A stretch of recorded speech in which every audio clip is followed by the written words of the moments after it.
I met Tony Mazzella in college. And old story, we were the first ones either of us met. So we had a history in college, and then after college, my job took me to St. Louis.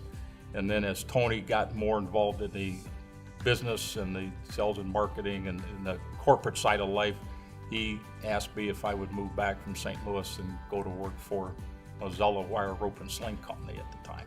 I've seen a lot of change in terms of the number of people, in terms of the markets that we go after, in terms of our product offering, in terms of locations. Well, my role, it's historically always been in sales, and I mean, where I managed the territory and went out, hey, grow the business at that time in the early 80s. And now, in addition to the head of that, I also manage segment manager for our steel segment and for our durable goods segment.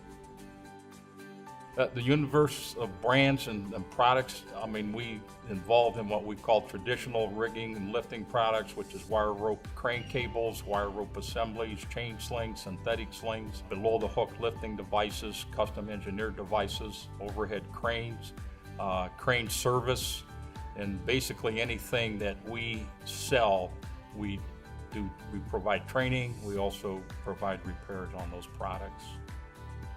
Well, the industry's changed quite a bit, in my opinion, in the sense of just in terms of the sheer number of accounts that if you want to say, we're out there, and companies that have acquired companies that have closed down, they're not there. But in terms of the everyday business that we still have some very long-term customers that were here back when we started in '54, and as we grew in the 80s and 90s, some of those customers are still here. One of the nice things in terms of cultivating and expanding is because of our broad product base, there's customers that we do business with that are maybe traditional product, our typical everyday wire rope crane cables and slings, and then as we've grown, we've been able to cultivate in the sense of expanding our product offering, and at the same time just leveraging our footprint, because we went from one location on the lifting and rigging side to 14.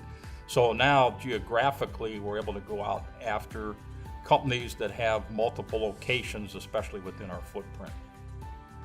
And internally, at any level of management or even non-management, people are very accessible. We have a lot of resources available and able to tap into those resources. And that goes from Tony Mazzella, the CEO, on down throughout the organization.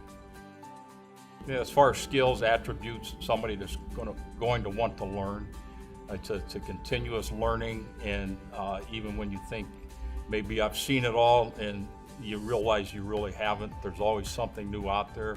So I think that's very big. I think somebody that is willing to put the hours and the hard work in, because from our standpoint, especially on the sales side and the customer base that we have, you're going to get that call at 10 o'clock at night. You're going to get that call at 3 o'clock in the morning. And we want somebody that is going to be able to get dirty and not mind climbing and literally wearing the jeans and getting greasy and sweaty and whatever that looks like. If we don't spec something in correctly, or if we don't make something correctly, we don't provide the right product, somebody could get hurt, somebody could basically get killed. So from that side of it, it's that passion that you want to do what's right, not just get the order, but you want to do what's really the best application or the best solution to their application. Yeah, some of the fun things that I see out there is, we have national sales meetings, so we bring everybody together within the Mazzella organization, and they are multi-day events. Multi-day in the sense of 2 to 3 day events. But I think more on a day-to-day basis is just texting people when they maybe wouldn't expect it, or you just see something that, hey, I think this person would like this because we were talking about it 2 weeks ago or a month ago, and I saw something. I go back to the early 80s when I hired in, and the relationship with our founder, with Jim Mazzella Sr., he was awesome, and I still miss him, and the lunches we would have with Tony and his brother Jim and Jim Sr. a lot of decisions made that helped lay the groundwork for where we are today. So that and the people, I mean, we've had people that have retired here with 30, 35 years experience. So those memories, just very, they've all been good. I don't have any bad memories. I've had a lot of good memories and the fun of growing this business.